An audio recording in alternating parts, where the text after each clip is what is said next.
Gravando. Muito obrigada, bom dia a todos. Iniciamos hoje, dia 27 de junho de 2025, a sessão virtual da 8ª Câmara Julgadora do Tribunal de Impostos e Taxas, que está sendo gravada. Estão presentes a sessão de julgamento Isabel Omil, doutora Maria Helena Tinoco, doutor João Carlos Silag, doutor Flávio Arantes e doutora Maria Cláudia Silveira, representante fiscal. Registro também a presença dos advogados para a realização de sustentações orais, acompanhamento dos processos, doutor Lucas Montenegro, espera só um pouquinho, que agora eu preciso pegar aqui, doutora Milena Duarte, doutor Lucas Montenegro, já falei, doutora, deixa eu ver, Marielza Cosso.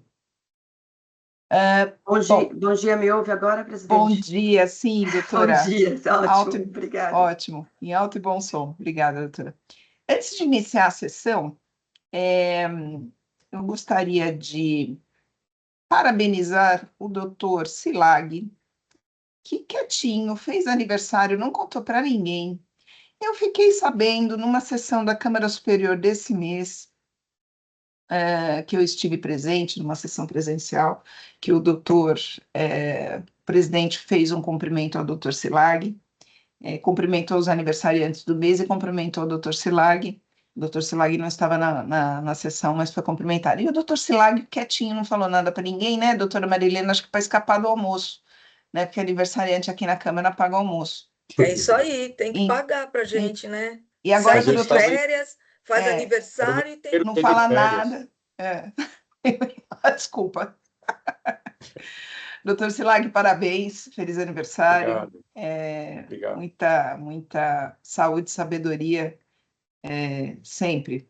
Obrigada aí pelo trabalho de sempre, pela dedicação de sempre. Obrigado, agradeço. Parabéns aí também, viu, doutor?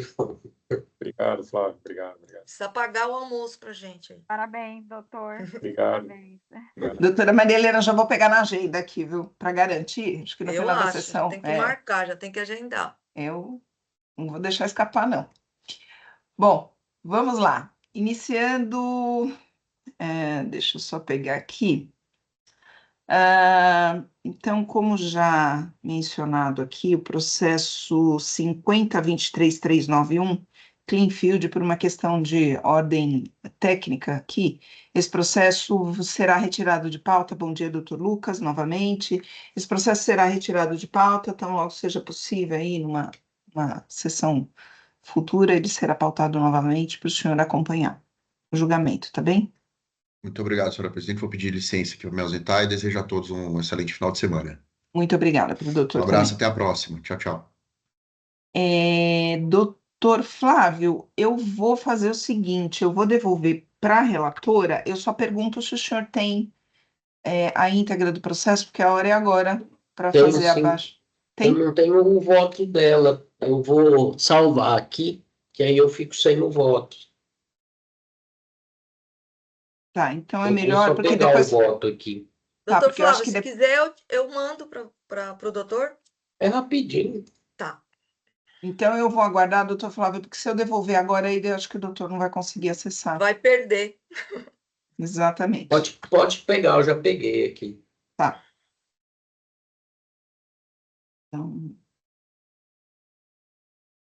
Então, devolvido para o relator.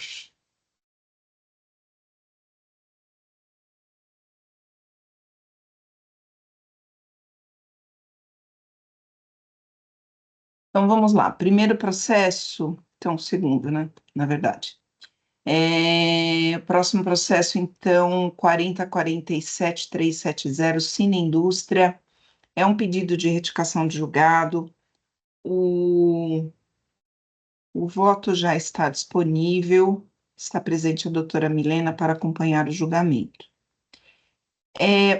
Eu já havia disponibilizado esse voto e eu acho que eu posso fazer um resumo sem necessidade de leitura, porque é algo bem pontual. É um pedido de retificação de julgado interposto pela Fazenda em razão da exclusão de responsáveis solidários Deixa eu só abrir aqui para falar com mais. Pela exclusão de responsáveis solidários do senhor Fernando Antônio e FN Assessoria Empresarial. A Fazenda alega erro de fato, porque o senhor Fernando não recorreu, não interpôs recurso ordinário contra a decisão que manteve integralmente o AIM. E a FN Assessoria teve o recurso ordinário, ele não foi conhecido por intempestividade. Então, ele teve o processamento negado. Na decisão aqui inclusive desta oitava Câmara Julgadora, numa composição anterior, o voto de vista, o voto vencedor, entendeu que não seria possível a inclusão de responsáveis solidários, justificando os seus motivos, entendendo que não haveria sido comprovado aqui o conluio, enfim, e excluiu, inclusive, o senhor Fernando e a FN. Então, este pedido de retificação de julgado é especificamente para esses dois responsáveis solidários. Eu justifico aqui, eu trago aqui um longo trecho da decisão para que os senhores tenham conhecimento aí das razões que levaram à exclusão desses dois. No entanto, eu entendo que isso foi feito de ofício, porque não houve interposição de recurso por um e o outro recurso sequer foi conhecido. Então, essa matéria não foi devolvida aqui para o tribunal. E não sendo devolvida para o tribunal, me parece que esse reconhecimento de ofício pela exclusão desses responsáveis solidários não tem surgência recursal, por óbvio. Um não teve ânimos de recorrer e o outro demonstrou ânimos, mas teve o processamento negado. Então, em resumo, o que eu faço aqui é o seguinte, e aí eu vou ler só o finzinho aqui, é o item 10, em que pese os fundamentos adotados pela decisão recorrida, é evidente que a ausência de interposição de recurso ordinário pelo indicado responsável solidário, Fernando, a matéria não foi submetida formalmente a esta instância recursal, deixando, portanto, de demonstrar qualquer interesse no enfrentamento do quanto decidido pela primeira instância. Nesse sentido, a R-decisão foi tomada de ofício, sem provocação mínima do interessado, sobre matéria que não foi devolvida para esse tribunal, conforme previsto no artigo 47 da Lei 13.457. Salvo eventual alegação de nulidade pelo interessado e que venha a ser comprovada e acolhida, entendo que razão está com a Fazenda quanto ao erro de fato ocorrido, devendo ser mantida a decisão, devendo ser mantida a responsabilidade solidária do senhor Fernando. Quanto ao responsável solidário FN, assessoria, conforme já relatado, o processamento de seu recurso ordinário foi indeferido, pois interposto após o intercurso de prazo legal, ou após o decurso de prazo legal. Nesse sentido, muito embora o referido responsável solidário tenha apresentado ânimos recorrentes, mas em razão do indeferimento do processamento do apelo, fica prejudicada a análise dos argumentos propostos pela referida responsável solidário sobre matéria não devolvida a esse tribunal, também conforme o artigo 47. Nesse sentido, a decisão da primeira instância que fundamentou as razões para a manutenção da responsabilidade solidária, que está lá nas folhas 3.802 seguintes, tornou-se definitiva no contencioso administrativo, merecendo provimento o pedido de retificação de julgado. Por todo exposto, conheço do pedido de retificação de julgado para dar-lhe provimento e retificar a decisão recorrida para manter a responsabilidade solidária atribuída ao senhor Fernando e à FN EPP. É como voto, senhores. De forma bem resumida. Deixa eu só colocar uma responsabilidade solidária que faltou aqui do senhor Fernando. Acho que não há necessidade, então, da leitura, acho que é um um assunto relativamente simples, mas a questão se resolve de uma forma relativamente simples. Doutora, representação fiscal? Concordo, doutora. O contencioso nem sequer foi iniciado, né? Então, eu acho que isso precisa ser saneado. Parabéns pelo voto.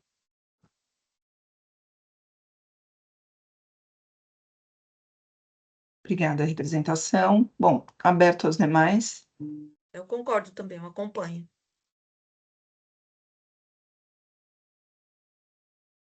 Também vou acompanhar a relatora. Obrigado. Também cumprimento a doutora Isabel pelo voto.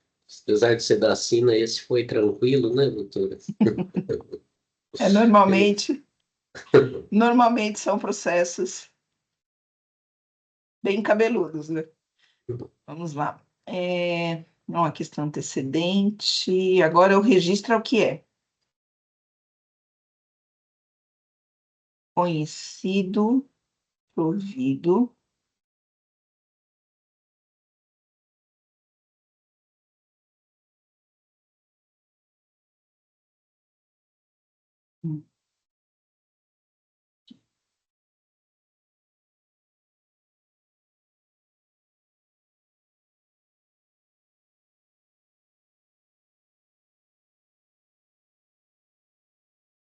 Espera que eu vou ter que entrar de novo, deu um problema aqui no processo.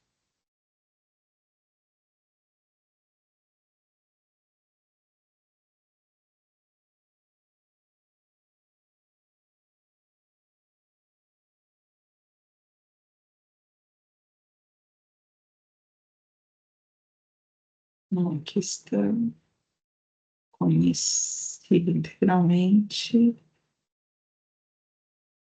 Provido.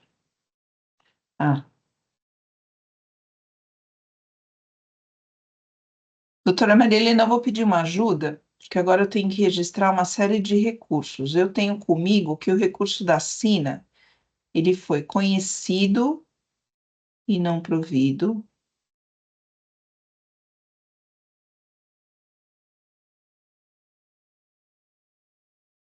O da FAS, eu não sei se aparece aí os registros no último voto.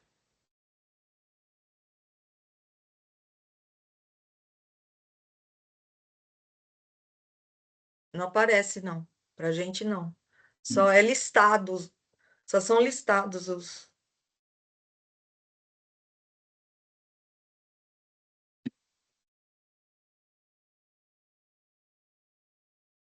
Deixa eu ver se, porque aí eu não posso errar aqui no registro do voto, no registro aqui desse voto. Deixa eu baixar, então. Eu tenho que registrar um por um. São vários. Transações. Peraí, deixa eu ver aqui como é que ficou. Transações. Curso especial.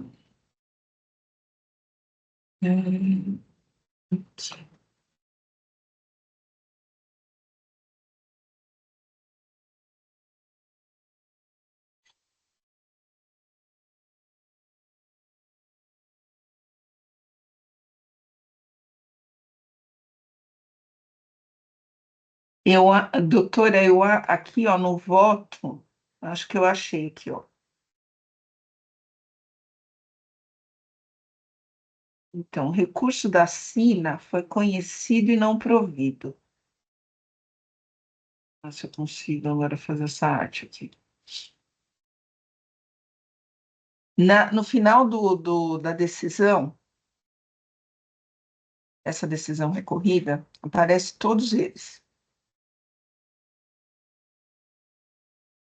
Vamos ver. O da Sina.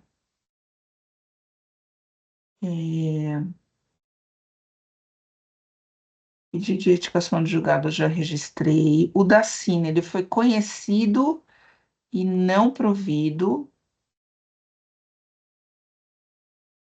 O da FAS foi conhecido e parcialmente provido.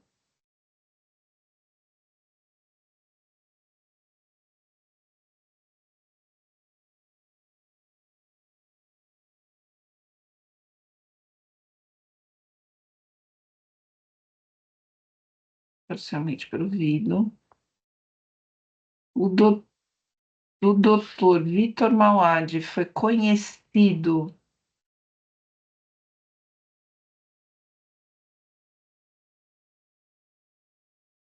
e parcialmente provido? Mas aí eu vou ter que deixar como tá. Conhecido e parcialmente conhecido, parcialmente provido. Aí depois de Antônio José, ele foi conhecido, parcialmente provido. Antônio José, conhecido, parcialmente provido. Aí depois, Módena, não. Ah, esse tá certo. Conhecido, nenhum desses eu analisei, tá certo. Módena, conhecido e parcialmente provido. Representação, ajuda aí, hein? Pelo amor de Deus. Conhecido e Ó, parcialmente. eu vou pôr de novo, vou te falar que agora eu achei, ó. Ah, O faz, conhecido, parcialmente provido. O do Vitor Mauad, conhecido e parcialmente provido. O do Antônio José Urmenese, conhecido e parcialmente provido. Da Módena, conhecido e parcialmente provido. E Neide, Pera só um minutinho, Deixa eu só Qual ver que se você o tá? Antônio José. Peraí, Antônio José. Só deixa eu revisar aqui se eu coloquei todos conhecidos, que todos foram conhecidos, tá? O único que não foi provido foi o da Sina. Aí, Antônio, só voltando, faz conhecido parcial, Vitor, conhecido e parcial, Antônio, conhecido e parcial, Isso. Módena, conhecido e parcial, E aí Neide a Neide, conhecido também. e parcial, Dário também. conhecido e parcial, Marcel também. conhecido e parcial, Maurício também. Simon também. tá, Marcílio também. conhecido e parcial, João também. E também Nemer é parcial também. provido também, do João. Todos a mesma coisa. Tá, então, conhecido e parcial, porque aí eu tenho que manter a mesma coisa, porque aí o resto é objeto de recurso especial. Que já interpuseram todos. Já. O Então, único que não foi provido foi o da Sina mesmo. O resto Tá. foi Do tudo Nemer parcial. também, né? Oi? Do Nemer. Não Do Nemer é não provido, é verdade. Nemer é não provido. Então, peraí, que eu vou ter que. Então, peraí.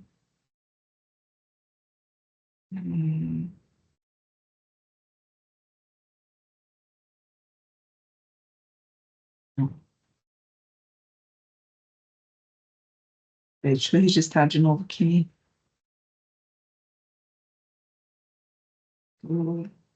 Ok.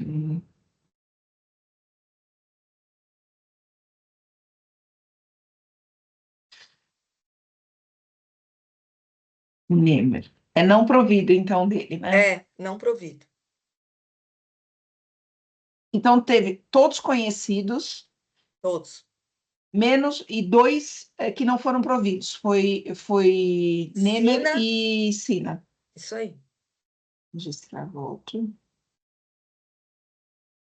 Agora sim. Então, vamos lá. Encerrar debate. Quórum.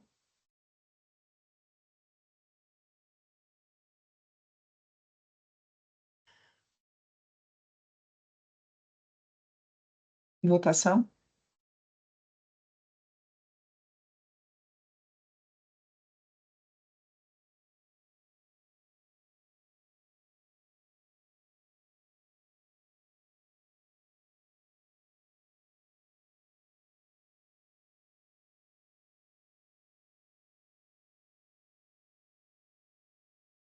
Então, vamos lá. O processo 40.47.370, o pedido de indicação de julgado foi conhecido e provido nos termos do voto, do meu voto. Esse é o resultado, doutora Milena. Perfeito. Obrigada, viu, doutora? Obrigada, senhora, doutora. Tchau, tchau. Tchau, obrigada. Vamos ver aqui. Próximo. Então, encerrando a votação. Muito bem. Encerrando o julgamento. E deu tudo certo. Bom, o próximo processo é o 41.42.435, Raro Indústria, processo de relatoria. Só um minutinho, deixa eu baixar aqui. Processo de relatoria do Dr. Silag, vista do Dr. Flávio. Bom, Dr. Silag, se eu não estou enganada, o Dr. Silag já preferiu o voto em sessão passada, então acho que poderia passar direto a palavra para o Dr. Flávio, e o Dr. Flávio proferir o seu voto de vista.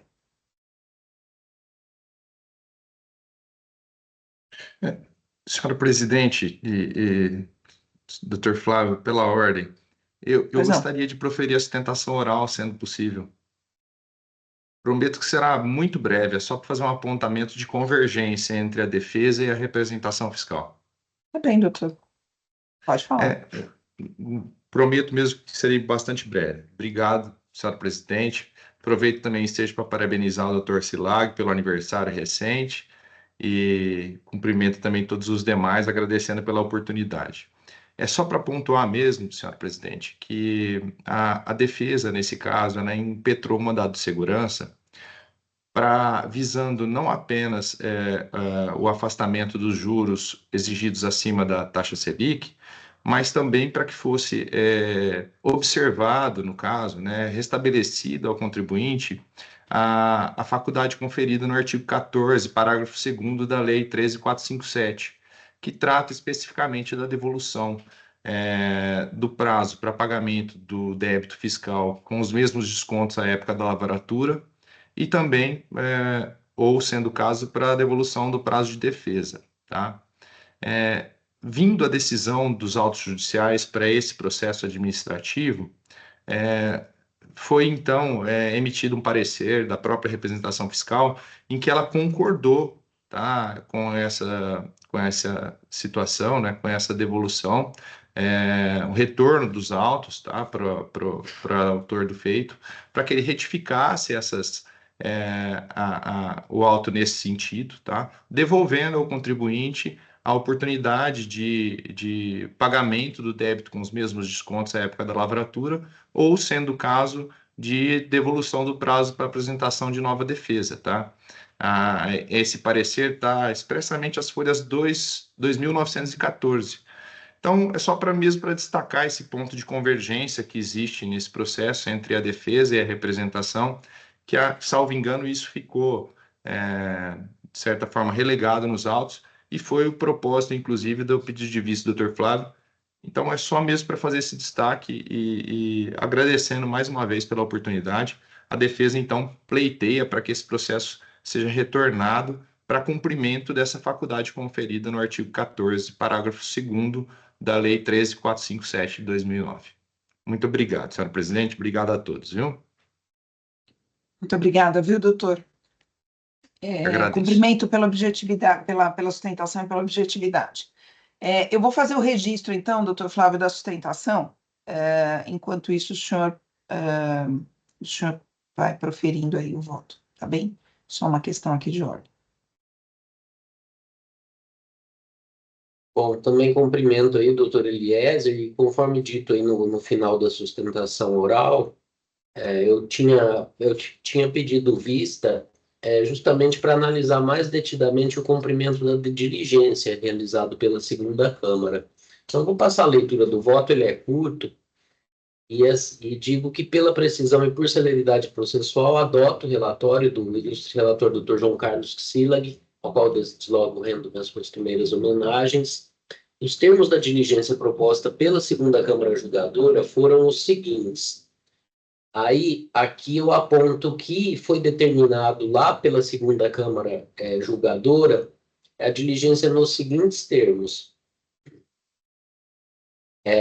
Conforme, abro aspas aí para a diligência determinada lá atrás.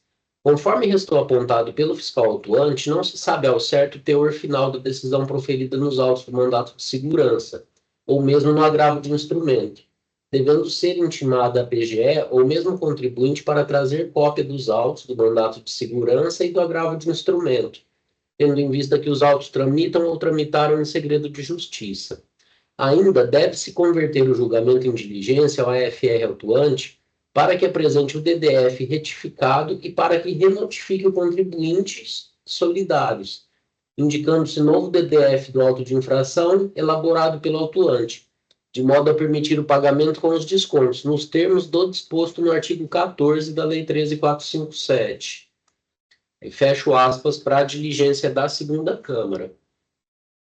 Aí volto ao voto e digo que, analisando os autos, o que se verifica é que deixou-se de observar o primeiro comando da diligência, relativo à questão do desenrolar do mandato de segurança, e foi dado cumprimento apenas parcial ao segundo comando, tendo em vista o disposto no artigo 14 da Lei 13.457/2009, que em seu parágrafo 2º aponta que será devolvido ao autuado o prazo para pagamento do débito fiscal ou para apresentação de defesa, relativamente aos itens retificados. Então, conforme se observa, o artigo 14 supratranscrito prevê a devolução do prazo para pagamento ou apresentação de defesa, ao passo que no cumprimento da diligência foi oportunizada apenas a reabertura do prazo para pagamento. E veja-se os termos da notificação realizada. Aí eu transcrevo aqui os termos da notificação realizada e destaco apenas ao final que na notificação diz o seguinte: inicia-se a contagem dos prazos para pagamento do auto de infração com os descontos originalmente aplicados sobre a multa. Então, não há a reabertura do prazo para defesa. Em relação ao fato, ao se manifestar em retorno de diligência, a douta representação fiscal constata que não houve o cumprimento do primeiro comando da diligência, todavia aponta ser justificável o não cumprimento ao considerar que há nos autos documentos suficientes para a realização da análise. Aí eu trago aqui um trecho da manifestação da representação fiscal, onde ela diz o seguinte: no tocante à juntada das decisões, estas não ocorreram, nem por parte do contribuinte, nem por parte da douta PGE. Nota-se que esta sequer foi intimada ou comunicada de outro modo a trazer as peças processuais necessárias. Entretanto, quanto ao desfecho do agravo de instrumento, este está acostado ao presente de forma integral, e a certificação do trânsito em julgado às folhas tais. Aí transcreve aqui a decisão. Por sua vez, o contribuinte, ao se manifestar sobre o retorno da diligência, aponta o descumprimento do segundo comando, no tocante à reabertura do prazo para apresentação da defesa. Aí eu destaco aqui da manifestação do contribuinte que ele reclama justamente isso, que foi reaberto o prazo para pagamento, mas não foi reaberto o prazo para apresentação da defesa. Aí eu volto ao voto e digo que, uma vez superada a análise da decisão judicial e tendo a autoridade fiscal optado pela notificação, entendo que a notificação, da forma como determinada na diligência, seria aquela prevista no artigo 14 da Lei 13.457, que não prevê apenas a reabertura do prazo para pagamento, mas a reabertura do prazo para pagamento ou apresentação da defesa. Assim, entendo que procede o apontamento do contribuinte que o processo deva ser saneado nesse ponto. Para melhor andamento dos trabalhos, os autos devem regressar à primeira instância, para que lá seja determinada a conversão do julgamento em diligência, para nova notificação para pagamento ou apresentação da defesa, nos termos previstos do artigo 14, parágrafo 2º da Lei 13.457, para que se viabilize, inclusive, a apresentação de eventual defesa que porventura venha a ser apresentada. Nesses termos, meu voto é pela anulação de ofício do julgamento de primeira instância, devendo os autos retornarem à primeira instância e posteriormente serem encaminhados à autoridade fiscal para que se realize a notificação da forma como prevista no parágrafo 2º do artigo 14, para pagamento ou apresentação de defesa. Caso vencido quanto à questão preliminar suprapontada, acompanhe o ilustre relator quanto às demais questões preliminares e em relação à questão de fundo. Então, é esse o voto de vista aí,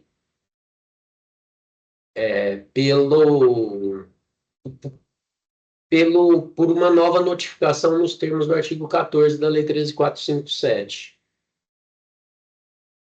Doutor Flávio, parabenizo pela análise e pelo voto. Representação. Eu parabenizo o doutor Flávio, acho que diante das circunstâncias é o correto, né? Então não vou me opor. Obrigada. Doutora Marilena, doutor Selag. Eu também não me oponho, não. A diligência. Na verdade, ele está anulando, viu, doutora? O doutor Flávio, ele anulou a decisão, acho que a diligência o doutor Flávio anulou a decisão de primeira instância e determinou que o contribuinte fosse notificado, não é isso, doutor Flávio? Os autos precisam voltar para a primeira instância para Sim. dar efetividade para essa decisão, né? Certo. Porque senão o contribuinte vai apresentar a defesa no retorno da diligência. Certo. A defesa fica aqui para o TIT analisar, né? Então, Eu eu acompanho entendo isso. que precisa anular de ofício a decisão de primeira instância e fazer lá esse procedimento. Acompanho. Perfeito.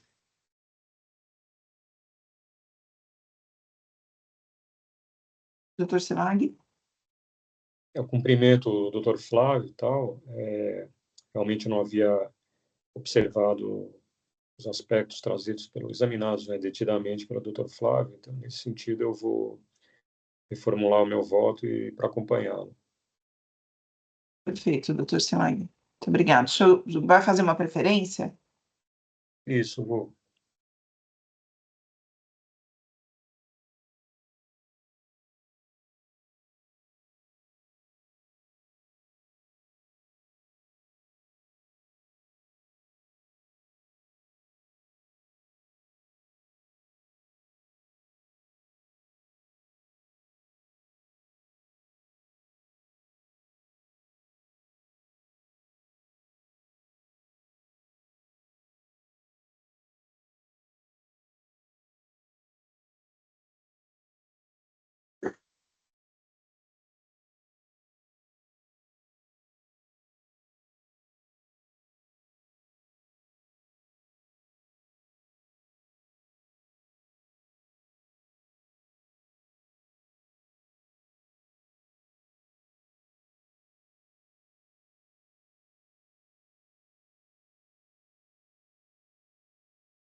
Só um instante, por favor. Ah,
já registrei o voto, então eu reformulei o meu voto apenas para acompanhar o voto do doutor Flávio pela anulação da decisão recorrida nos termos determinados no voto dele.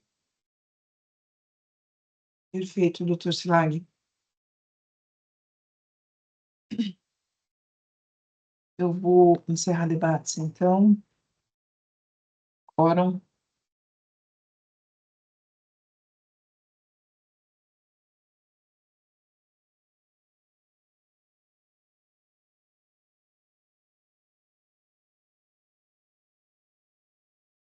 Em votação.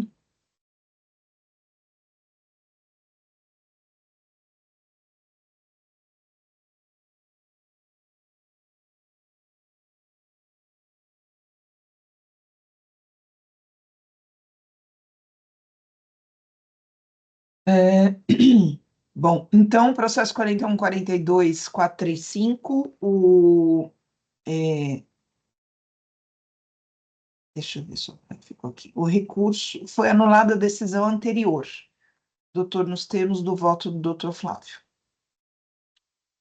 Obrigado, senhora presidente.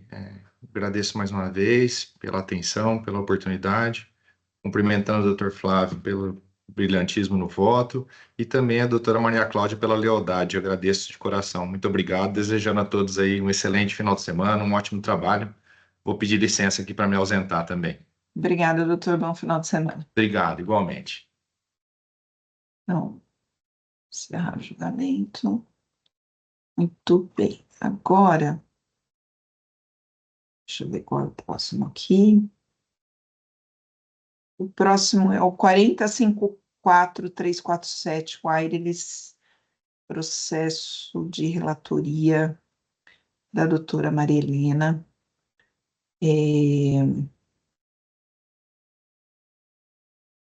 Deixa eu só ver aqui, doutora Maria Helena. A doutora Maria Elza está acompanhando.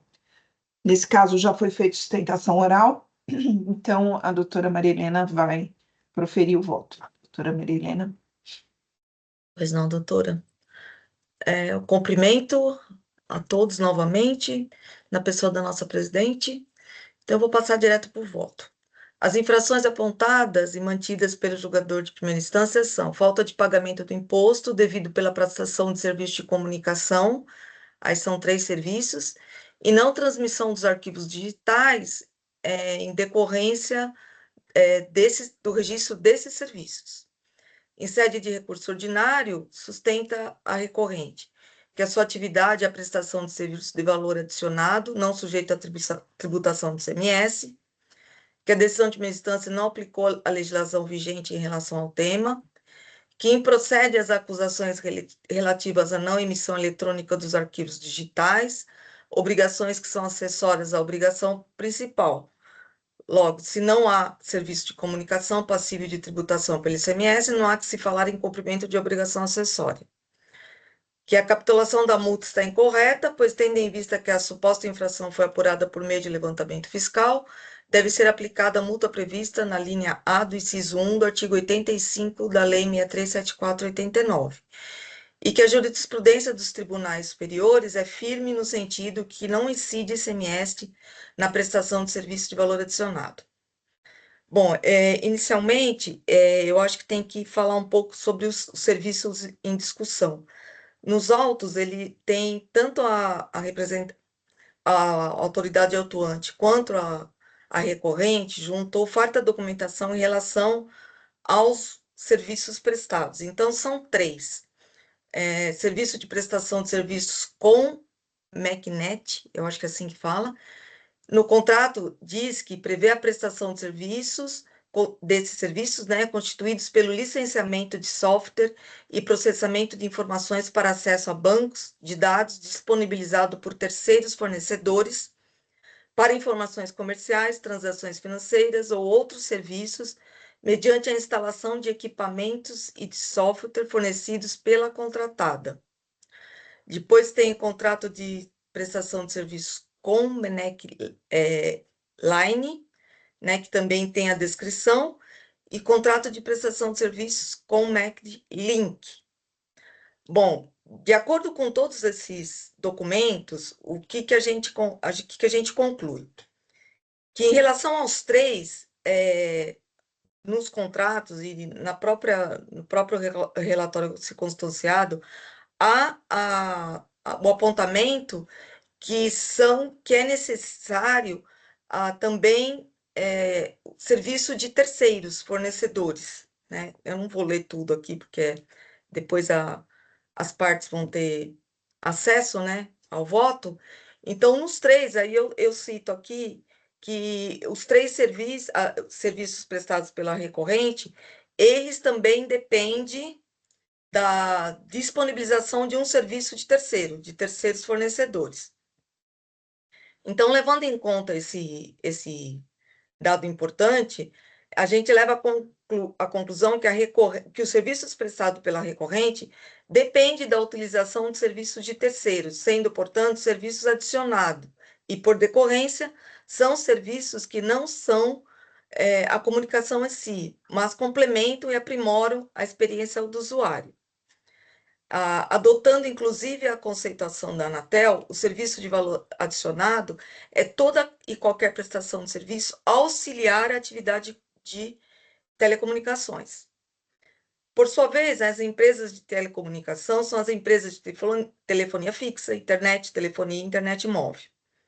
Ora, se atenda às descrições dos serviços apontados, extraídas dos documentos escolhidos e referenciados pela própria autoridade fiscal atuante, não é difícil concluir que os serviços de licenciamento do software e processamento de informações para acesso a bancos de dados disponibilizados por terceiros fornecedores, entrada de dados e suporte ao acesso de informações comerciais, transações financeiras ou outros serviços a bancos de dados disponibilizados por terceiros fornecedores, e licenciamento de uso de software para processamento de dados em redes e suportes ao serviço de equipamentos instalado mediante locação ou venda decorrente da disponibilização por terceiro, não constituem serviço de telefonia fixa, telefonia e internet móvel. Ainda, a recorrente não é uma empresa de telecomunicação que presta serviços de telefonia fixa, telefonia e internet móvel. Logo, se os serviços em discussão são efetivamente serviços adicionados, não são de comunicação e não se sujeitam à incidência do ICMS, mas do ISS. Esse é exatamente o entendimento consolidado do STJ, que ensejou a edição da súmula 34, a qual contém o seguinte enunciado: o ICMS não incide no serviço dos provedores de acesso à internet. Segundo reiteradamente decidido pela referida Corte, o que ensejou, como dita, a edição da citada súmula, os serviços prestados pelos provedores de internet não se caracterizam como serviço de telecomunicação, já que constituem atividade que dá suporte ao serviço de telecomunicação. O mesmo entendimento deve ser aplicado aos serviços prestados pela recorrente. São serviços adicionados que dão suporte ao serviço de telecomunicação, mas não são serviços de telecomunicação. Vale dizer, os serviços prestados pela recorrente são de atividade meio e não de atividade fim. E nesse ponto, a interpretação conjunta dos artigos 2º, 3 e 12, incisos 6, da Lei Complementar 87, leva ao entendimento de que o ICMS somente pode incidir sobre os serviços de comunicação propriamente ditos, no momento em que são prestados, ou seja, apenas pode incidir sobre a atividade fim, que é o serviço de comunicação, e não sobre a atividade meio intermediária, os serviços prestados pela recorrente. A Constituição Federal autoriza os estados a exigirem ICMS sobre prestações de serviço de comunicação. No entanto, não autoriza o legislador, nem muito menos o intérprete e o aplicador, estender a incidência desse tributo às atividades que as antecedem e ou as viabilizam. Nada obstante, os fiscos estaduais têm tentado incluir no cômputo da incidência do ICMS atividades que utilizam como suporte, mas que não se confundem com o serviço de comunicação propriamente dito, e que é tributável pelo imposto estadual. Esse é o caso dos autos, exigências de recolhimento de ICMS sobre serviços prestados pela recorrente que não estão no campo de incidência do referido imposto, que deve, portanto, ser cancelado.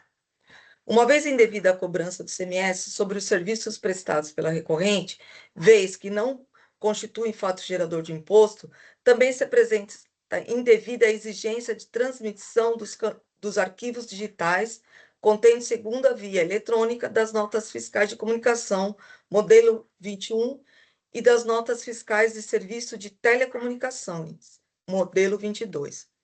Ora, se não há fundamento para a cobrança do imposto, também não há, da mesma forma, para a exigência de transmissão dos arquivos digitais. Ante o exposto, eu voto pelo conhecimento e integral provimento do recurso ordinário interposto para o fim de reformar a decisão de primeira instância e cancelar o auto de infração. É o meu voto, senhora presidente. Doutora Maria Helena, parabenizo pelo voto, pela análise. Representação. Parabenizo a doutora Maria Helena pelo voto. A representação tem uma posição discordante, né?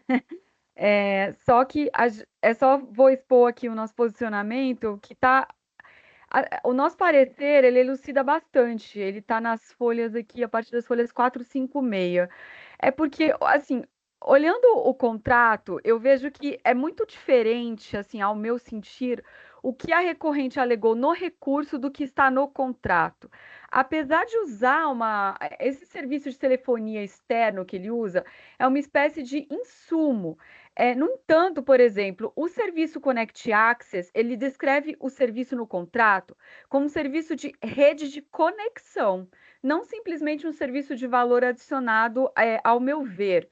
O Connect Line está como solução de telefonia de tráfego de dados. O Connect Link está conectividade para transporte de dados, de automação comercial e transferência eletrônica de fundos.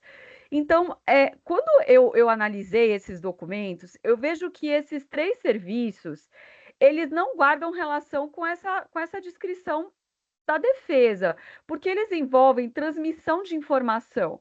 Se envolve transmissão de informação, é a definição de serviço de comunicação que está na Constituição, não é um mero suporte. Então, ao meu ver, eles são, sim, serviços de comunicação passíveis de tributação pelo ICMS. Com a devida vênia, o entendimento da doutora Maria Helena, o qual eu respeito com toda certeza. Para mim, então, o imposto seria passível de cobrança. Eu vou aguardar o posicionamento dos demais juízes. Muito obrigada, representação. Aberta a palavra aos demais. Eu acho que alguém vai pedir vista. Eu parabenizo também a doutora Maria Helena pelo voto, né, bem minucioso, porém eu tenho um entendimento divergente e conforme a doutora Maria Cláudia já adiantou, passei os olhos rapidamente sobre os documentos, mas especialmente o contrato, e realmente eu entendo que os serviços fornecidos pelo contribuinte se tratam de serviços de comunicação, numa primeira vista, e não apenas de serviço adicionado.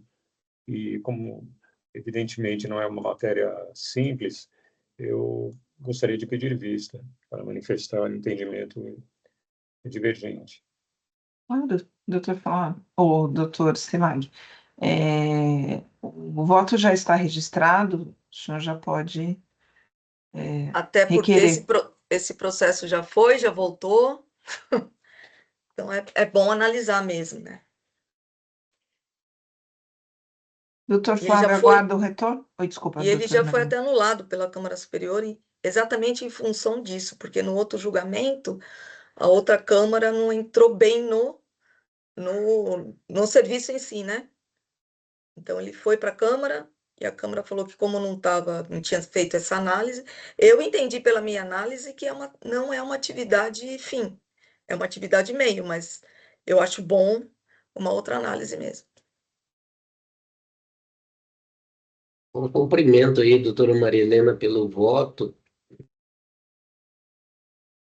Nesse caso aí, eu fico em dúvida se é necessário a contratação de um serviço de internet ou se a própria empresa tem o serviço, porque aqui consta, aqui no parecer da representação social, uma solução de telefonia. Então, sim, Isso está escrito aparentemente no não contrato precisaria deles. contratar, né? Tá diferente o que eles falam no contrato, desculpa, e o que eles estão colocando na defesa. Isso que eu percebi. Porque aqui Desculpa, se posso fala só que é uma fazer uma solução de parte? telefonia, a princípio não precisa contratar um provedor de internet, né? Seria. Senhora presidente, eu posso só fazer uma parte? É uma questão de fato? É uma questão de fato, doutora? É uma questão de fato, efetivamente, entendeu? Há um equívoco aí nos termos utilizados no contrato, mas o que a empresa faz, ela depende efetivamente da contratação de uma empresa de telefonia, sem a qual ela não faz esse serviço, porque é uma transmissão de dados, é uma operação que trabalha junto com os cartões de pagamento, assim, ela não tem como fazer, ela não é uma empresa de telefonia. Isso foi analisado, inclusive, pela própria Anatel em fiscalização realizada na empresa. Ela não presta serviço de telefonia, entendeu? Se a gente... Desculpa. Desculpa, e só mais uma coisa que talvez até, só uma citação, eram dois autos, um deles era da matriz e esse agora é o da filial. O da matriz, inclusive, já foi a julgamento e foi reconhecido, inclusive em recurso especial, que ela não presta serviço de telefonia.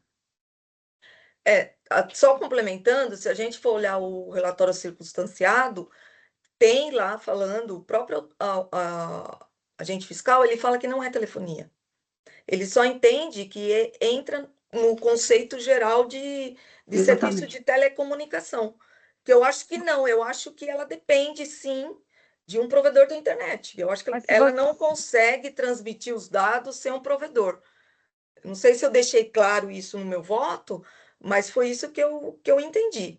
E se a gente ler o relatório, a gente vai ver que o próprio agente fiscal ele reconhece isso, que não é um serviço de telefonia. Então, ele foge ao conceito da Constituição e por isso que eu votei assim. Mas você a doutora Mariel, você está falando que o contrato está equivocado, o contrato está errado, porque se estiver errado, precisa ser retificado, então, porque o contrato é um documento formal que nós usamos aqui como prova. Desculpa, senhora, na verdade, assim, não é que o contrato está errado. O que eu estou dizendo é o seguinte, a situação fática a situação que é aplicável ao direito é que ela não é uma empresa de telefonia. E o próprio, realmente, a doutora Marilena colocou, isso está nos autos, a fiscalização, o auditor, ele diz exatamente o seguinte, que não importa se é serviço de valor adicionado, para ele, qualquer serviço é serviço de telecomunicação. Ele usa exatamente essa expressão. Então, importa sim, a legislação faz distinção. Uma coisa é o serviço de telecomunicação, a outra coisa é o serviço de valor adicionado.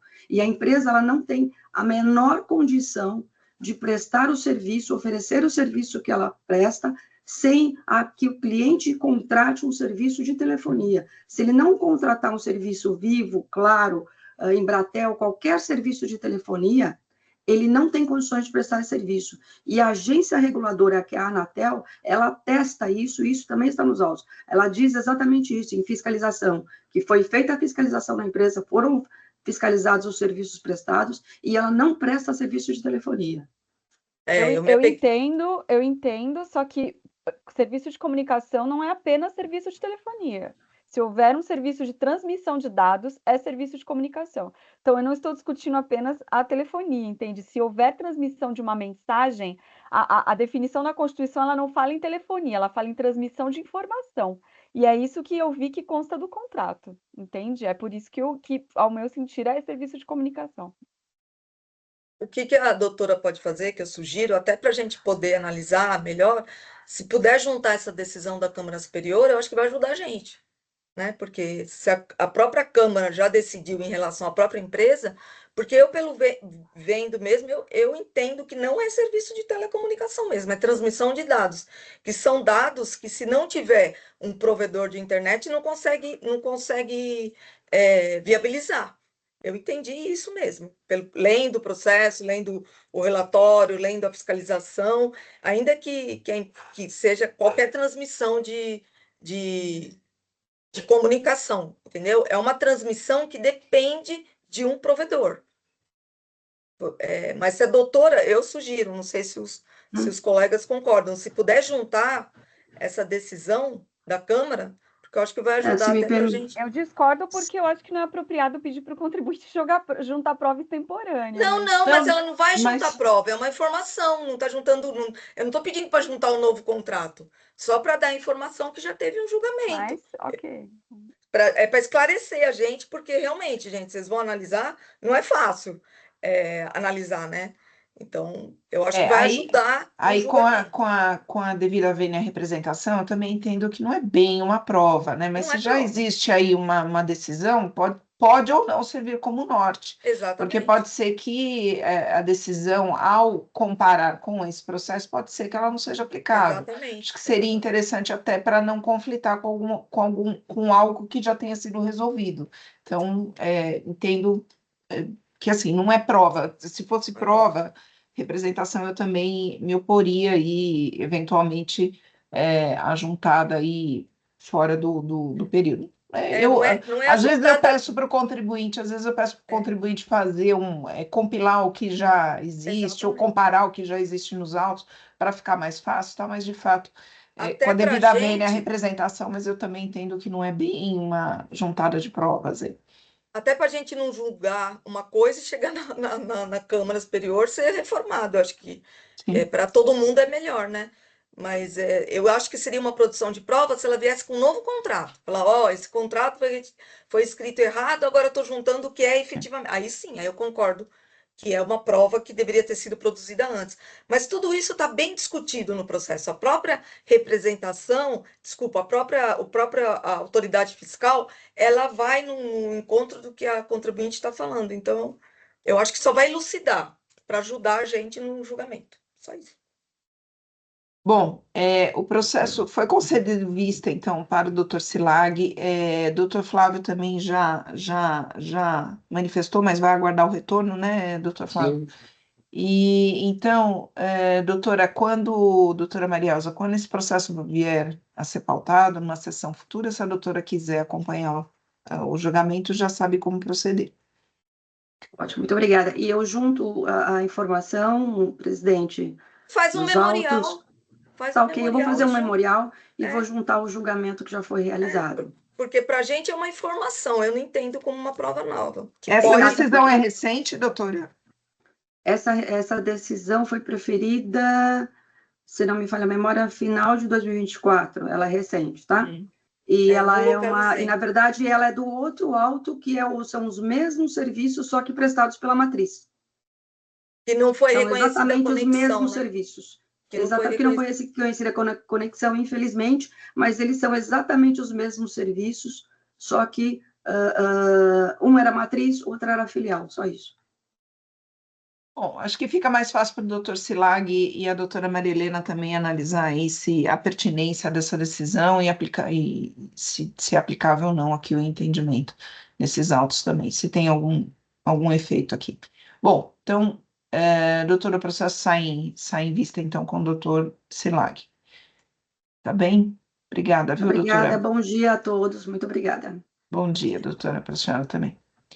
Bom, agora daqui em diante, não temos mais inscritos para sustentação oral, então, e nem para acompanhamento dos julgamentos, então acho que podemos seguir aqui a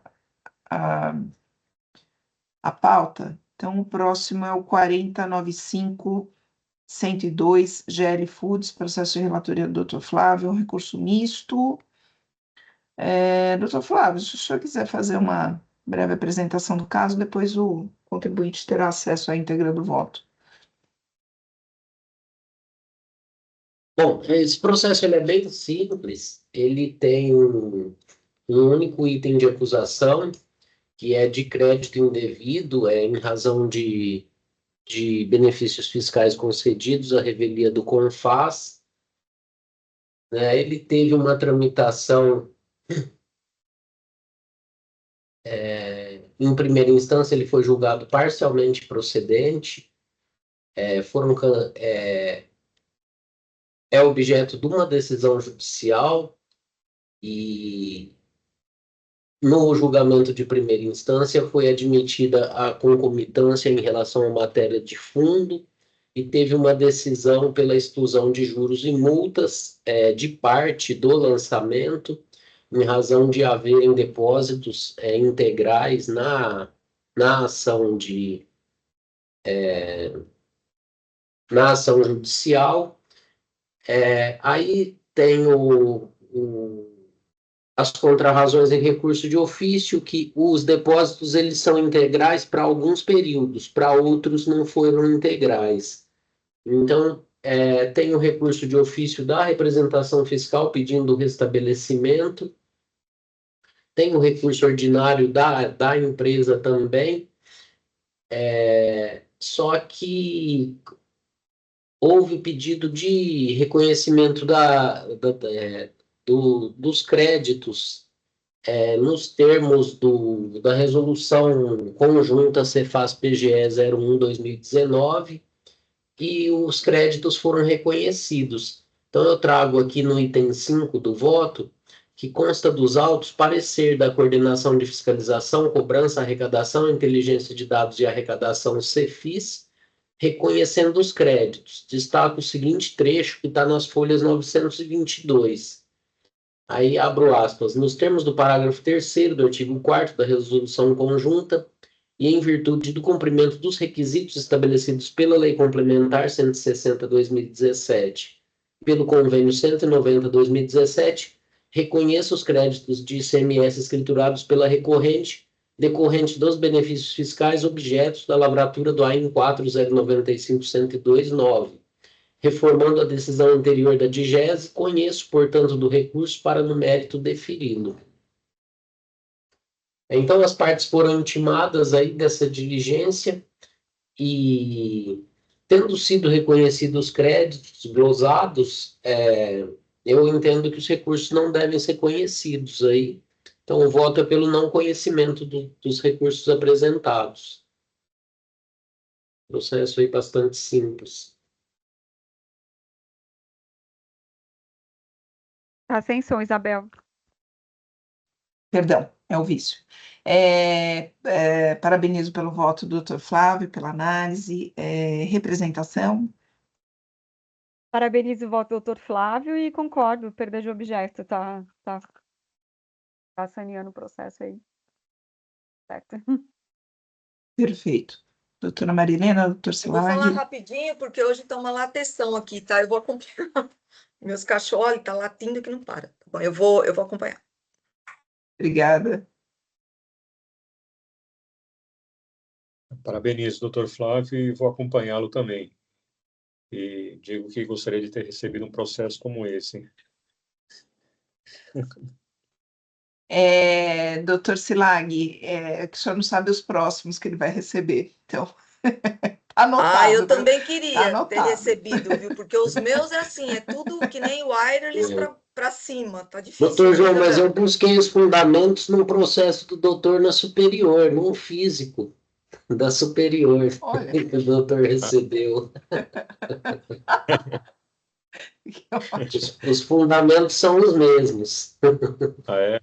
Tá bom. Viu, doutor Silaghi, eu estou anotando isso, depois eu vou mandar umas recomendações lá para o presidente, viu? Deixa comigo. Brincadeiras à parte, eu vou encerrar o julgamento, verificando o quórum.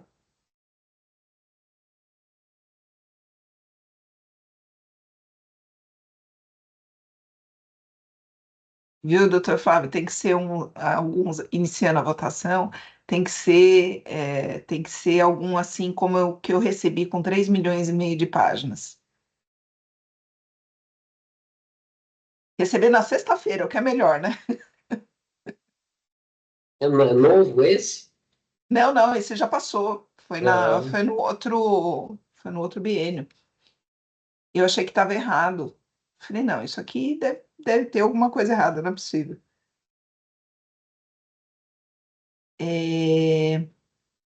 Doutora Maria, isso, pronto. Então, o processo 40.95.102, o recurso ordinário não foi conhecido, o recurso de ofício não conhecido nos termos do voto do doutor Flávio. Então, encerra a votação, encerramos o julgamento. Vamos para o próximo. Próximo processo, 41.52.996, Pinheiro Comercial, processo de relatoria do Dr. Silag, é um recurso ordinário. Não temos inscritos, Dr. Silag. Obrigado. É um recurso ordinário que apresenta apenas uma acusação de falta de pagamento do imposto por emissão e cancelamento indevido de notas fiscais de saída, considerando que as operações se referiram a operações regulares.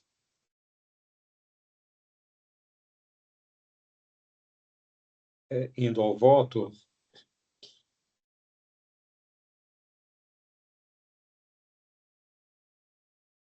contribuinte juntou documentos com o seu recurso ordinário de folhas... Desculpa... folhas 473 a 494, portanto, extemporaneamente, que eu entendo que não devem ser conhecidos, primeiro, porque foram juntados após a apresentação da defesa, sem que houvesse sido aludido, ou menos ainda demonstrado um motivo de força maior ou fato superveniente, mas, de qualquer forma, também esses documentos não iriam alterar, não iriam ajudar a tese do contribuinte, uma vez que se trata apenas de transcrição de livros do livro Registro de Entradas, conforme alegado pela própria recorrente. Enfim, indo ao voto, verifica-se que, logo após a emissão das notas fiscais de saída, o contribuinte procedeu ao cancelamento de uma grande parte de documentos fiscais e, consequentemente, não tendo pago o imposto referente a essas notas fiscais.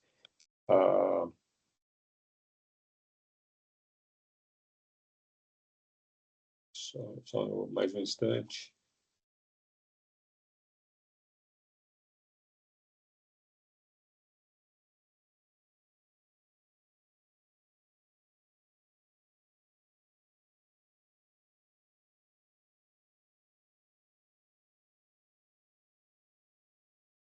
Bom, o contribuinte traz diversas alegações tentando justificar o comportamento, falando que as operações se tratam de parte das operações de substituição tributária. Nesse sentido, o imposto já teria sido recolhido na operação anterior, diz que teria direito à redução da base de cálculo e que estaria abrigada pelo Simples Nacional.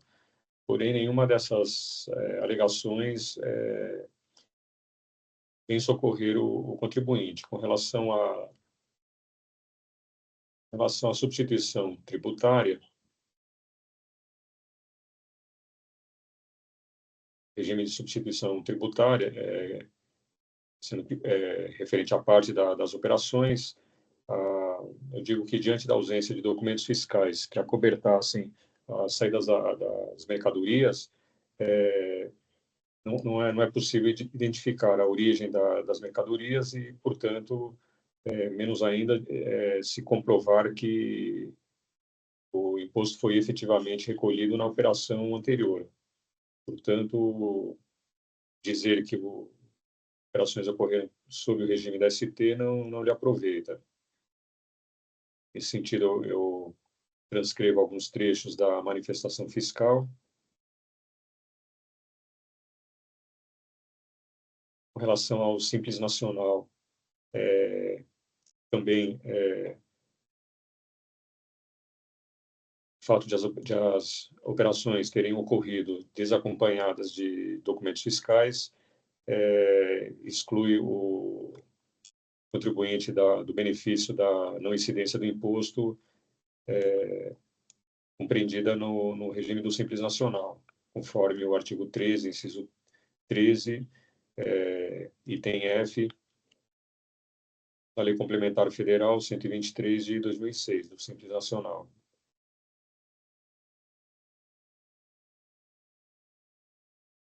E, finalmente, com relação à questão da contribuinte diz que teria direito ao benefício da redução da base de cálculo, uma vez que as mercadorias fariam parte da cesta básica, eu digo que esse benefício fiscal está condicionado à emissão de documentos fiscais próprios e também à regular escrituração dos mesmos, conforme o artigo 3º, parágrafo 1º, seus itens 1 e 2.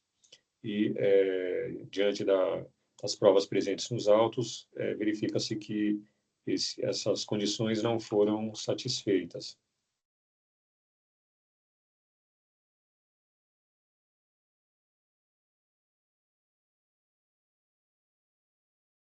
O voto é sucinto, mas eu acho que foram rebatidas as alegações do contribuinte e principalmente as provas são bem contundentes, são no sentido de demonstrar a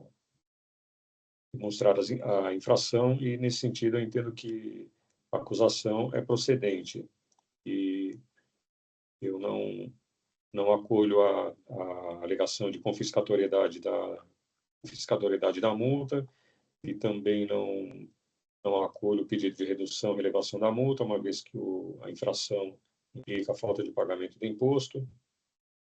E, nesse sentido, eu conheço do recurso ordinário, mas nego o provimento, mantendo a decisão recorrida.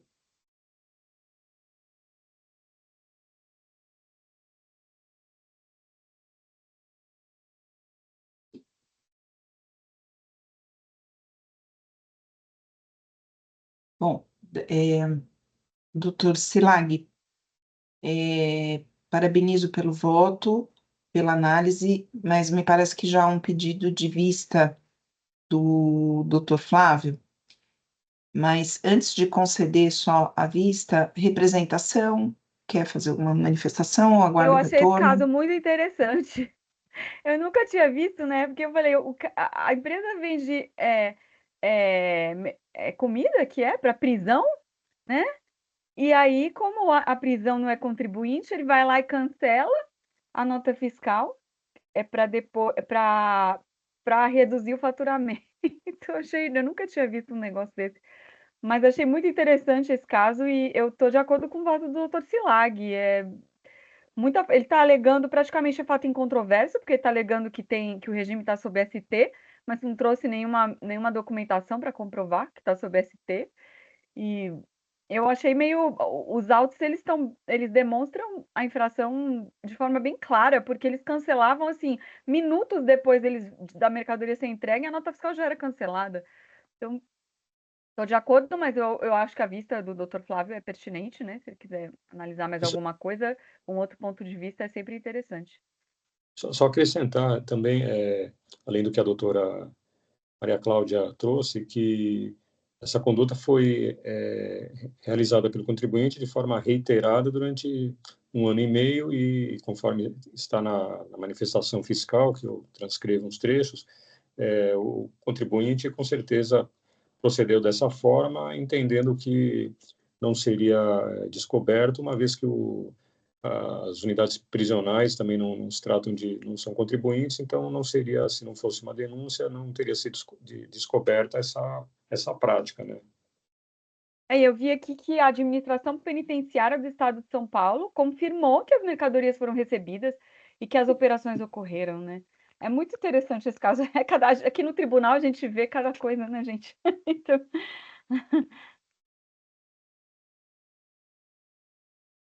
Bom, então, doutora Maria Helena, aguarda o retorno da vista do doutor Flávio? Eu vou aguardar o retorno.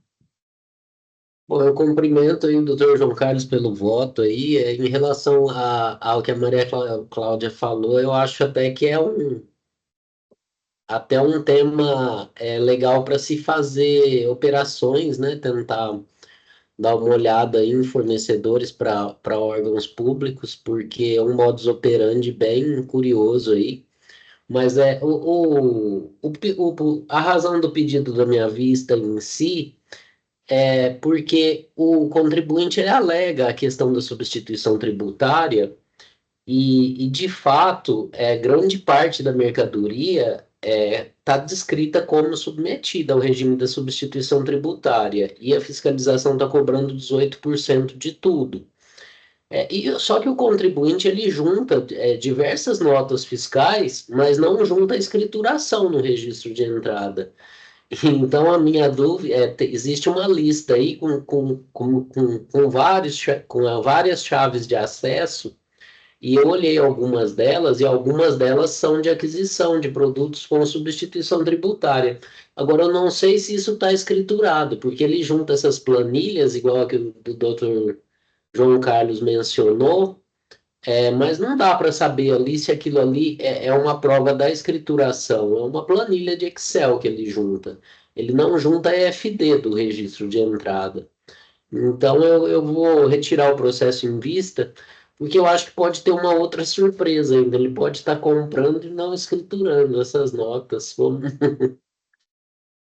Eu não vi prova da escrituração, eu estou vendo prova da compra das mercadorias, mas é um caso bastante interessante, de fato. Eu vou tirar em vista para dar uma melhor analisada e retorno em breve com ele. Perfeito, doutor Flávio. Então, o processo 41.52.996 sai em vista com o doutor Flávio. Então, concedida a vista. Processo encerrado. Então, vamos para o próximo. O próximo processo é o 50.11.698, Toro Equipamentos. Processo de relatoria, doutor Silag, é um recurso ordinário. Não temos inscritos, doutor Silag. Pois não, nesse recurso ordinário, o auto trata de duas acusações que são parecidas. Primeira é de falta de pagamento do imposto por emissão de notas fiscais referentes a operações tributadas, com erro na determinação da base de cálculo. E o segundo item é também falta de pagamento por escrituração referentes a operações tributadas, com erro na aplicação da alíquota e na determinação da base de cálculo. O contribuinte, ele produz, fabrica partes e peças destinadas a máquinas agrícolas, e conforme ele mesmo afirma no seu recurso ordinário, ele produz tão somente cilindros hidráulicos, ou seja, peças, partes, né, e não máquinas ou equipamentos agrícolas. E ele comercializa essas mercadorias em operações internas. Essas mercadorias ele comercializa sob os códigos NCM 8412-2190 e 8412-2110, aplicando para todas elas a redução da base de cálculo de 12%, prevista no artigo 12, anexo 2 do regulamento do ICMS. Bom, inicialmente, com relação à redução da base de cálculo aplicada pelo contribuinte, ele não tem esse direito para nenhuma para as mercadorias comercializadas, objeto dos itens 1 e 2, uma vez que, conforme o item 12, que eu reproduzo, item 12 item 12 do anexo 2, a redução da base de cálculo é aplicada para máquinas industriais e implementos agrícolas, mas não para peças partes, como as mercadorias, como os produtos fornecidos pelo contribuinte. Então, inicialmente, o contribuinte não tem direito à redução da base de cálculo. Com relação à alíquota reduzida de 12%, adotada pelo contribuinte, ele tem esse direito para a parte das mercadorias, aquelas sob o código NCM de final 90, 8412-2190, mas não para as mercadorias com NCM 8412-2110, 8421-1210, que são objeto do item 2. Então, nesse sentido, eu reproduzo o artigo 54, parágrafo 7º do regulamento do ICMS e, especialmente, a resolução da Fazenda número 4 de 98, onde fica claro que a alíquota de 12% pode ser aplicada nas operações internas para implementos agrícolas, máquinas, equipamentos, porém, isso no período que já foi revogada essa norma, mas, porém, era aplicada no período compreendido nas operações, objeto do auto de infração, mas apenas apenas para o código NCM com final 90. Portanto, eu entendo que fica ficam bem claras as infrações. E com relação às alegações do contribuinte referente ele procura dizer que aquelas mercadorias para as quais ele aplicou o código NCM com final 10, na verdade, ele se equivocou, foi erro do sistema, e ele deveria ter adotado o código 90. Porém, não se verifica até a data do início da ação fiscal. O contribuinte não havia procedido a essa correção, e o contribuinte diz que também joga essa responsabilidade de determinar o código NCM correto para a Secretaria da Fazenda, mas, como eu sei disso, não cabe à Fazenda verificar e informar o contribuinte qual é o código NCM correto que ele deve aplicar, adotar para as suas mercadorias. Essa é uma responsabilidade exclusiva do contribuinte. Cabe ao fisco apenas verificar se o contribuinte, no caso, aproveitou-se indevidamente de benefício fiscal a mercadoria conforme o código NCM que o próprio contribuinte adotou e registrou nas notas fiscais. E não cabe também dizer que o contribuinte teve boa-fé, uma vez que na matéria tributária se considera a responsabilidade objetiva nos termos do artigo 136 do CTN. O contribuinte diz ainda que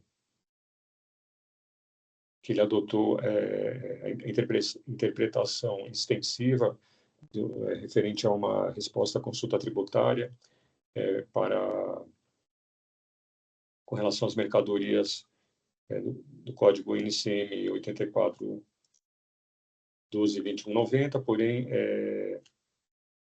como também é ser disso, os benefícios fiscais são adotados, devem ser aplicados de forma restrita e literal, não se podendo alargar a sua aplicação. E, finalmente, eu não acolho o pedido de redução e elevação das multas, uma vez que as infrações implicam falta de pagamento do imposto. Então, concluindo, eu conheço do recurso ordinário, mas nego de provimento, mantendo integralmente a decisão recorrida. Como voto.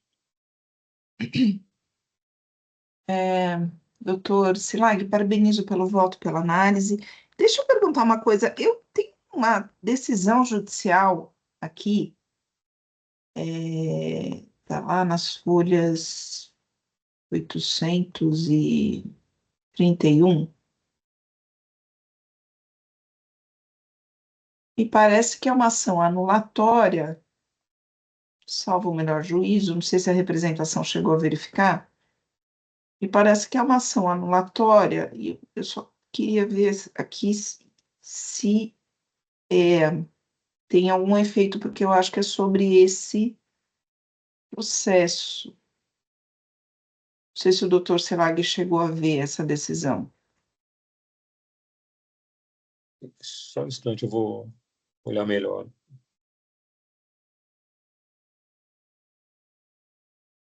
Qual página que é? 830. Não, mas eu acho que é sobre intimação. Acho que devolveu o prazo para a interposição de recurso. 831.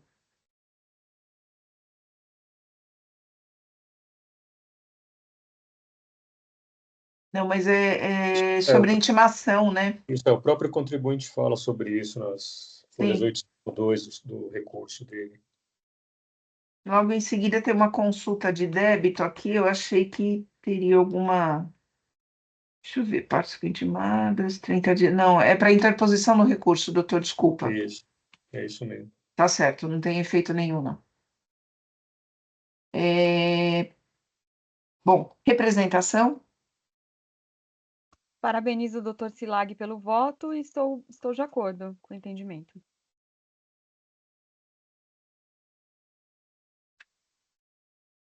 Muito obrigada, representação. Palavra aberta, doutor Flávio, doutora Marilena.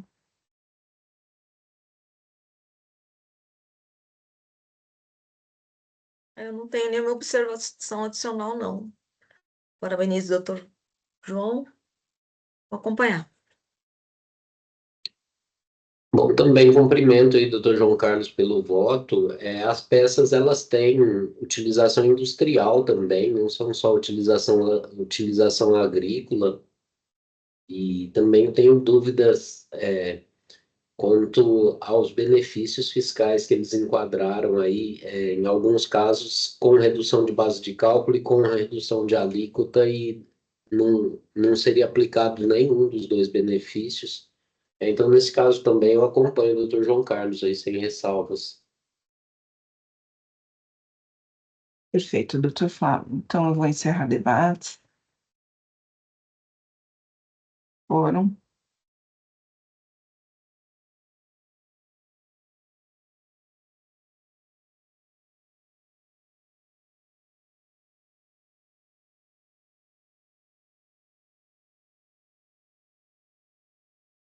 Em votação?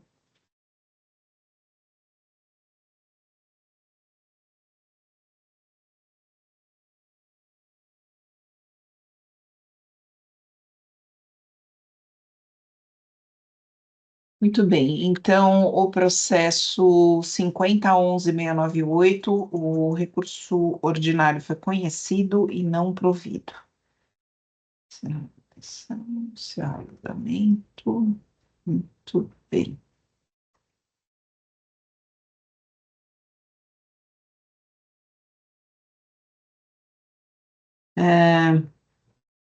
Agora, o processo 50.12.013, Mextra Engenharia, processo minha relatoria, um recurso ordinário.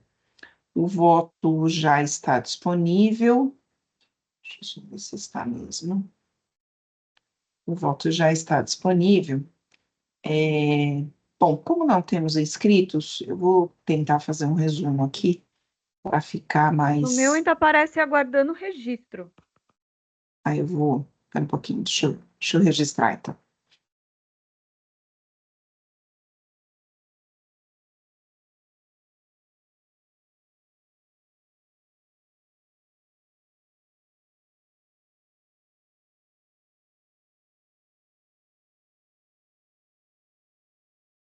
Pronto. Aparece? Sim? Bom, eu vou tentar fazer um resumo desse processo. O recurso, ele é bem extenso. Esse processo, ele teve aqui algumas idas e vindas. Ele teve a última decisão de primeira instância anulada pela terceira Câmara, que identificou ali que a decisão de primeira instância não havia feito nenhuma, não havia se manifestado a respeito do item 4. Então, esse processo retornou para a primeira instância, foi anulada a decisão, foi proferida uma nova decisão, depois essa decisão foi retificada. Então, aqui estamos analisando esta última decisão. Aqui são 4 itens. Crédito indevido por escrituração de documentos inábeis, tendo como suposta emitente a empresa que teve a inscrição declarada nula por simulação de existência. Nossa, item 22, não, item 2, né? Tá lá no... Eu coloquei na ementa item 22. Item 2, recebimento e estocagem de mercadorias acompanhadas de documentação fiscal hábil. A documentação que acobertava as operações não atenderam as condições do artigo 59, e os itens 3 e 4, emissão de nota fiscal referente, nota fiscal referente à saída de mercadorias consignando declaração falsa quanto ao estabelecimento destinatário. Indo lá no item... Deixa eu só descer que aqui está longo. Indo lá no item 6 do voto, essas acusações, elas decorrem da declaração de nulidade da inscrição da empresa CMSP, declarada desde setembro de 2015, ou seja, da data da sua concessão, da inscrição estadual, que ocorreu em dezembro de 21, e o PCN consta dos autos. Então, os efeitos do ato que considerou inábeis aí os documentos fiscais atingiram as operações constantes do presente AIM. Esses itens, que são as acusações que eu já mencionei, que é de creditamento indevido, recebimento de mercadorias, aqui é tarugo de alumínio, acompanhados de documentação fiscal e emissão de notas fiscais eletrônicas na saída de mercadorias, conseguindo declaração falsa de estabelecimento.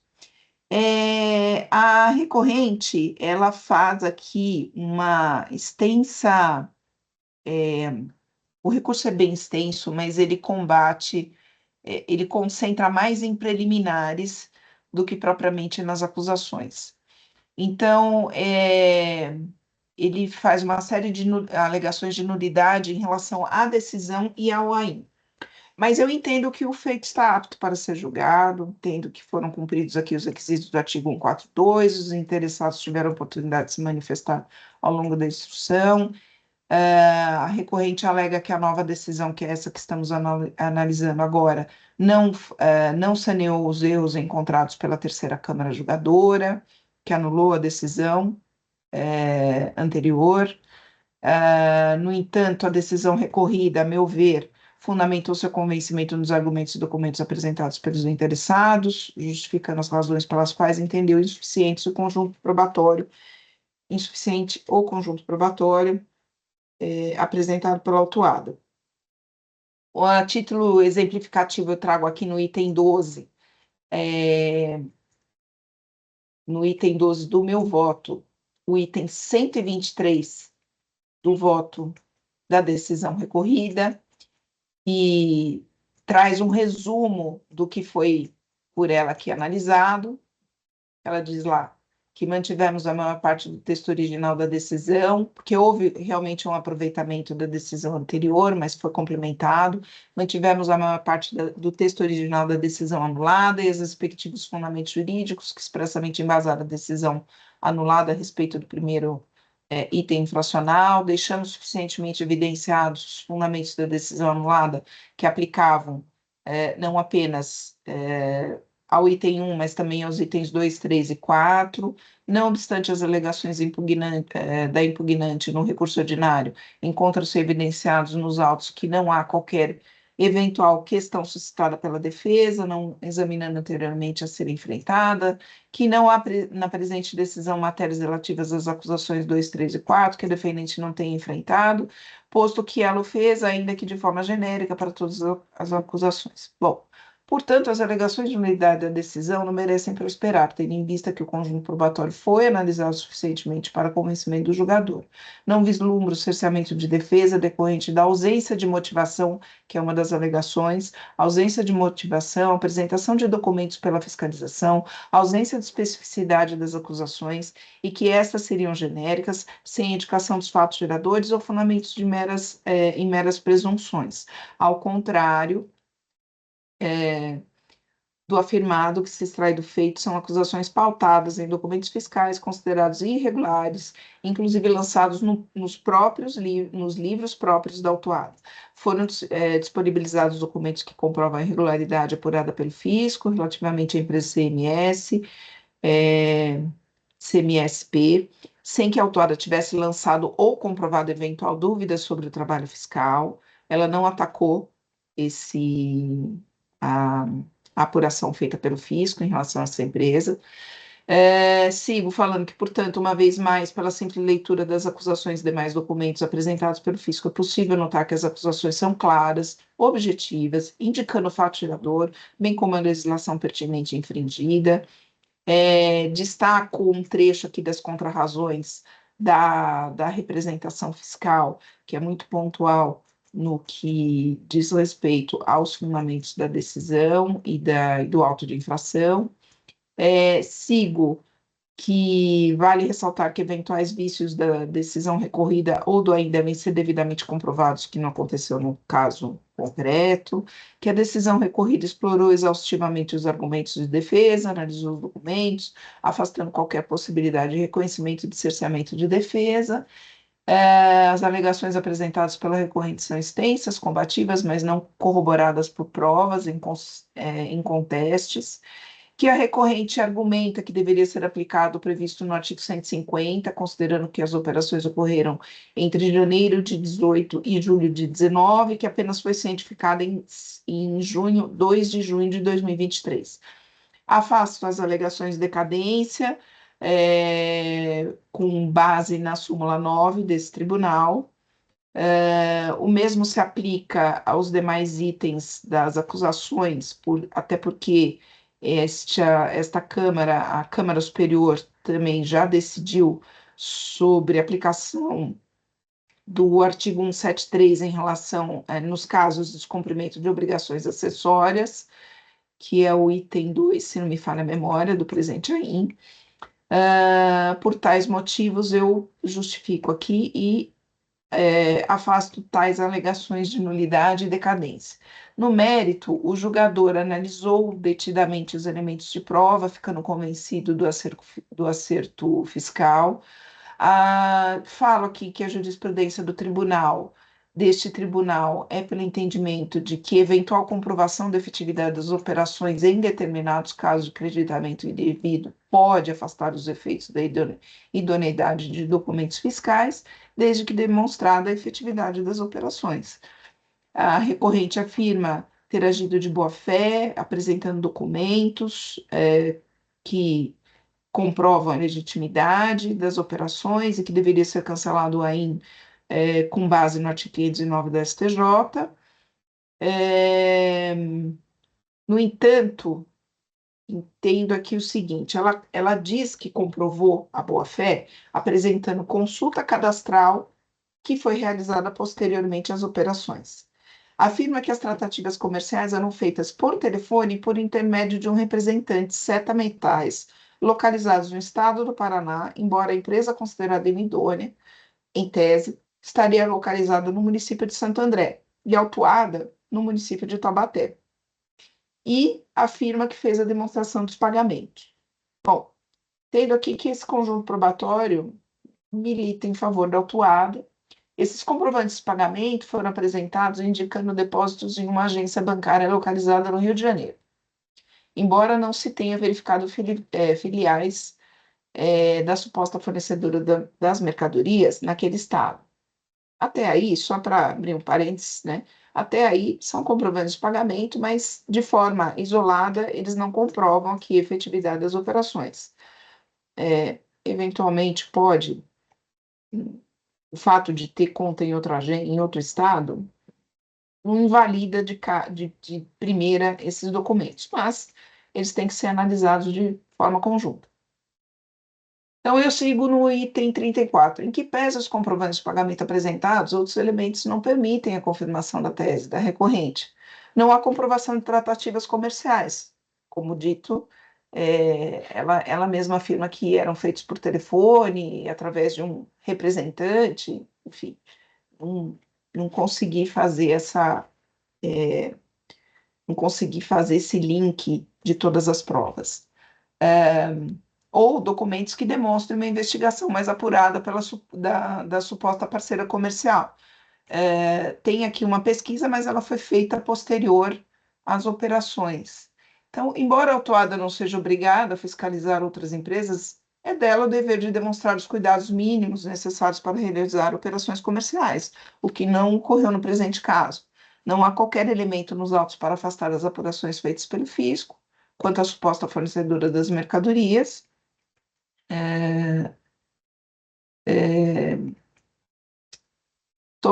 tornando inconsistentes as acusações que pesam contra a recorrente. Não se pode admitir eventual alegação de que as operações das supostas fornecedoras de mercadorias ostentavam alguma irregularidade, se não conseguiu demonstrar a efetividade das operações, quer dizer, ainda que se alegue que naquele momento era possível emitir nota fiscal eletrônica, que naquela ocasião a empresa poderia até ostentar alguma regularidade, aqui não se comprovou a efetividade dessas operações. Então, por tais motivos, eu mantenho a decisão recorrida quanto ao item 1. Relativamente ao item 2, a acusação é de recebimento e estocagem de mercadorias acompanhadas de documentação hábil, sendo que não restou demonstrada a efetividade das operações, conforme anteriormente mencionado. Então, penso aqui que, como não foi demonstrado, as operações não foram demonstradas, nada consta dos autos aqui que possa afastar também essa acusação. Então, pelos próprios motivos, pelos próprios fundamentos da decisão recorrida, eu mantenho. Com relação aos itens 3 e 4, acusação de emissão de documentos fiscais consignando declaração falsa. Ora, se não houve efetivo enfrentamento, não tem documentos que comprovem aqui eventual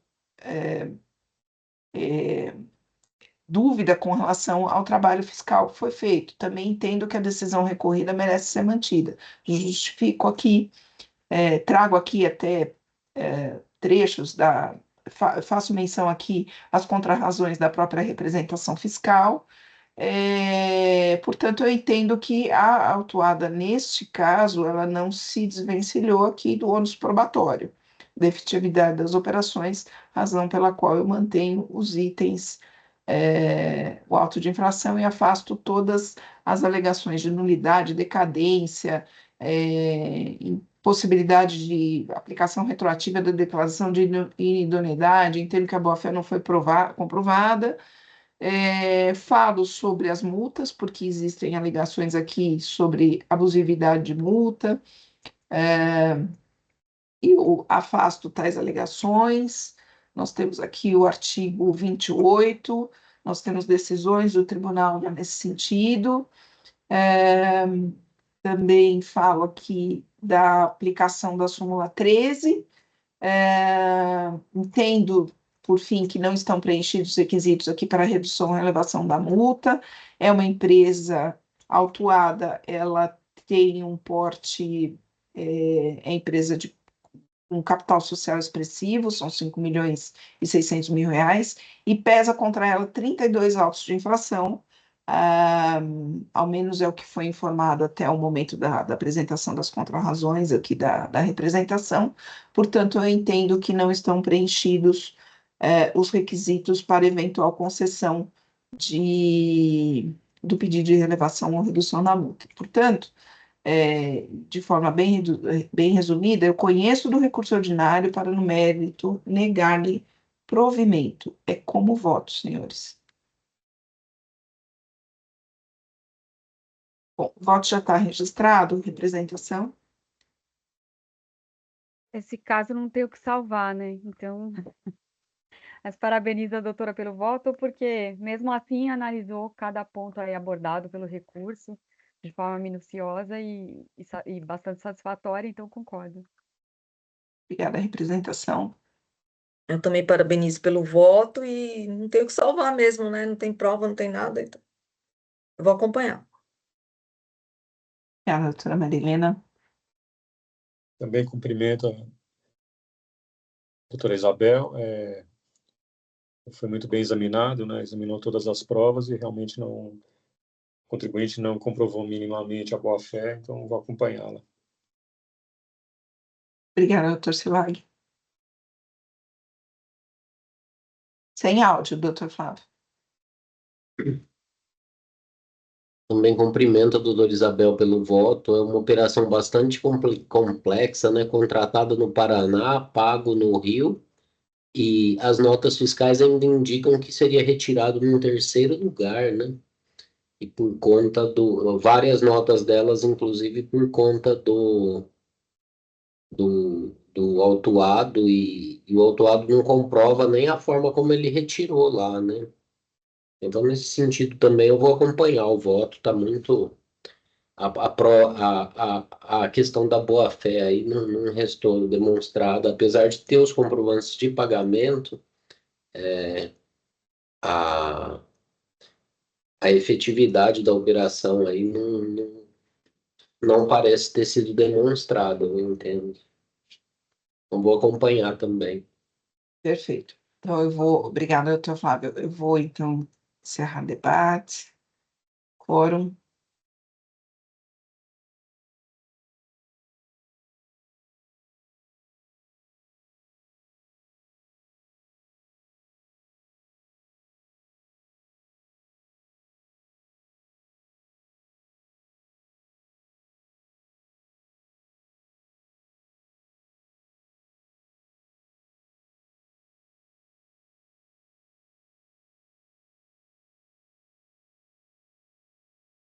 Doutor Silag. Desculpa, é que eu estou com muitas telas abertas aqui, procurando só um instante. Só o doutor faz isso, eu não faço.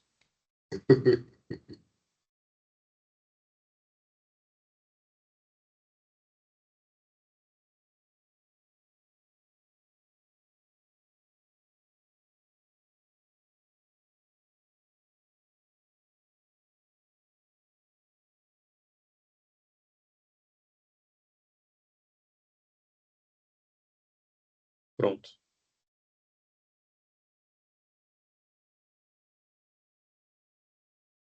Então, em votação.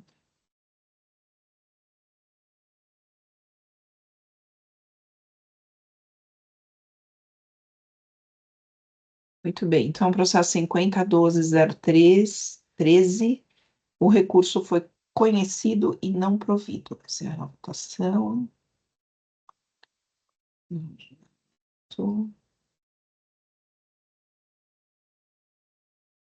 Muito bem, pauta cumprida.